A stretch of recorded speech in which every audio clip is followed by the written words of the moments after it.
ಈ ವಿಡಿಯೋದಲ್ಲಿ ನಾವು ಘಾತಗಳ ಬಗ್ಗೆ ಡೀಟೇಲ್ ಆಗಿ ತಿಳ್ಕೊತೀವಿ. ಮೊದಲಿಗೆ 2ರ ಘಾತ -4 ಅಂತಿದೆ. ಇದಕ್ಕಿನ ಮುಂಚೆ 2ರ ಘಾತ +4 ಅಂದ್ರೆ ನಾವೇನ್ ಮಾಡ್ಕೋತೀವಿ? 2ನ್ನ 4 ಸರಿ ಗುಣಿಸ್ಕೋತೀವಿ. ಗುಣಾಕಾರ ಆಗಿರೋದ್ರಿಂದ 1 ಅಂತ ಬರೆದ್ರೆ ತಪ್ಪಾಗಲ್ಲ. 1 ಇಂಟು 2 ಇಂಟು 2 ಇಂಟು 2 ಇಂಟು 2 ಅಂತ ಆಗುತ್ತೆ. 2 ಎರಡ್ಲ 4, 4 ಎರಡ್ಲ 8, 8 ಎರಡ್ಲ 16. ಹಾಗಾದ್ರೆ 2ರ ಘಾತ 4 ಅಂತ ಹೇಳಿದ್ರೆ ಅದು 16 ಅಂತ ನಮಗ್ ಗೊತ್ತಾಯ್ತು. ಇದೇ ರೀತಿ 2ರ ಘಾತ -4 ಅಂದ್ರೆ ಏನಾಗ್ಬೋದು? ಇದು 16 ಅಂದ್ರೆ ಇದು -16 ಆಗ್ಬೇಕು ತಾನೆ? ಹಂಗನ್ಕೊಂಡ್ರೆ ಅದು ತಪ್ಪು. ಇಲ್ಲಿ 2ರ ಘಾತ -4 ಆಗಿರೋದ್ರಿಂದ ಇಲ್ಲಿ ಸಂಖ್ಯೆ 1 ಹಾಗೆ ಬರ್ಕೋತೀನಿ. ನಾವು ಗುಣಾಕಾರಕ್ಕೆ ವಿರುದ್ಧವಾಗಿ ಮಾಡ್ತಿದೀವಿ. ಇಲ್ಲಿ ಗುಣಾಕಾರ ಅನ್ನೋದ್ ಮಾಡಿದೀವಿ. ಇಲ್ಲಿ ಉಲ್ಟಾ ಪ್ರೋಸೆಸ್ ಆಗುತ್ತೆ. ರಿವರ್ಸ್ ಆಗೋದ್ರಿಂದ ನಾನು ಇಲ್ಲಿ ಗುಣಿಸಿದೀನಿ, ಇಲ್ಲಿ ಭಾಗಿಸ್ತಿದೀನಿ. ಗೊತ್ತಾಯ್ತಾ? ಇಲ್ಲಿ ಭಾಗಾಕಾರ ಮಾಡ್ತಿದೀನಿ.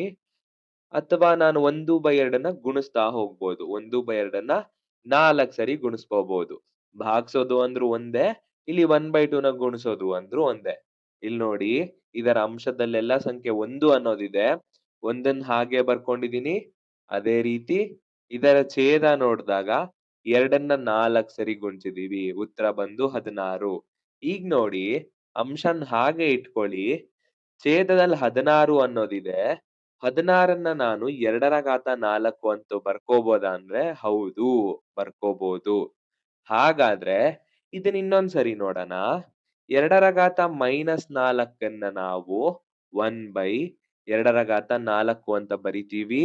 ನಂತರ 1 ಹಾಗೆ ಇರುತ್ತೆ.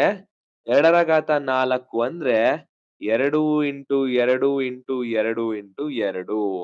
ಈಗ ನೋಡಿ, 1ನ್ನ 2ರ ಘಾತ 4 ಅಂತ ಹೇಳಿದ್ರೆ 2ನ್ನ 4 ಸರಿ ಗುಣಿಸಿದೀವಲ್ಲ, 16 ಅನ್ನೋದು ಭಾಗಿಸ್ತಿದೆ. ಇಲ್ಲಿ ನೋಡಿ, 2ರ ಘಾತ -4 ಅಂದ್ರೆ 1/16 ಅಂತ ಗೊತ್ತಾಯ್ತು.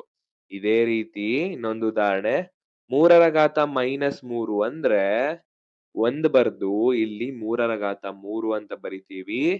ನಂತರ 1/3 ಇಂಟು 3 ಇಂಟು 3. ಉತ್ತರ ಏನ್ ಬರುತ್ತೆ? 3 ಮೂರ್ಲ 9, 9 ಮೂರ್ಲ 27. ಈಗ ಗೊತ್ತಾಯ್ತಲ್ಲ ಇದು ಹೇಗ್ ಮಾಡೋದು ಅಂತ. ಇನ್ನೊಂದು ಉದಾಹರಣೆ ನೋಡ್ಬಿಡೋಣ. 5/3 ಇದರ ಘಾತ -2 ಅಂತೆ. ಇದೇನಾಗುತ್ತೆ?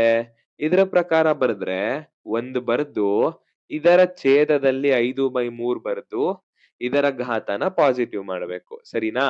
ನೆಕ್ಸ್ಟ್ 1 ಹಾಗೆ ಬರ್ದು 5ರ ಘಾತ 2 ಡಿವೈಡೆಡ್ ಬೈ 3ರ ಘಾತ 2. ನೆಕ್ಸ್ಟ್ ಏನ್ ಮಾಡ್ತೀವಿ? 1 ಹಾಗೆ ಬರ್ದು 5ರ ಘಾತ 2 ಅಂದ್ರೆ 25, 3ರ ಘಾತ 2 ಅಂತ ಹೇಳಿದ್ರೆ 9. ನಂತರ ನಮಗೊಂದ್ ನಿಯಮ ಗೊತ್ತು.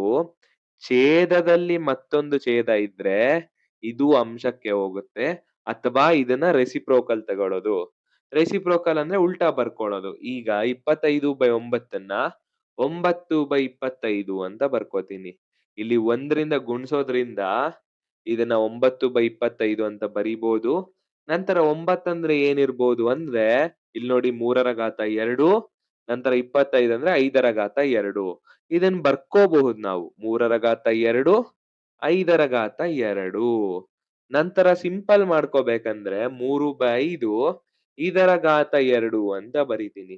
ಈ ಉದಾಹರಣೆಯಲ್ಲಿ ಏನ್ ಅರ್ಥ ಮಾಡ್ಕೋಬೇಕಂದ್ರೆ, ನಮ್ಮ ಪ್ರಶ್ನೆಯಲ್ಲಿ ಯಾವ್ದನ ಭಿನ್ನರಾಶಿ ಅನ್ನೋದಿದ್ರೆ ಇದನ್ನ ಉಲ್ಟಾ ಮಾಡಿ ಇದರ ಘಾತನ ಪಾಸಿಟಿವ್ ಮಾಡಿದ್ರೆ ನಮ್ಗೆ ಉತ್ತರ ಅನ್ನೋದು ಸಿಕ್ಬಿಡುತ್ತೆ. ಮತ್ತೆ ಈ ತರ ಮಾಡೋದ್ ಹೆಂಗೆ ಅಂತಾನು ಗೊತ್ತಲ್ವಾ? -4 ಅಂತಿದ್ರೆ ನಾವು 1/2 ಅಂತ ಬರ್ಕೊಂಡು ಉತ್ತರನ ಕಂಡಿಡ್ಕೊಂತೀವಿ.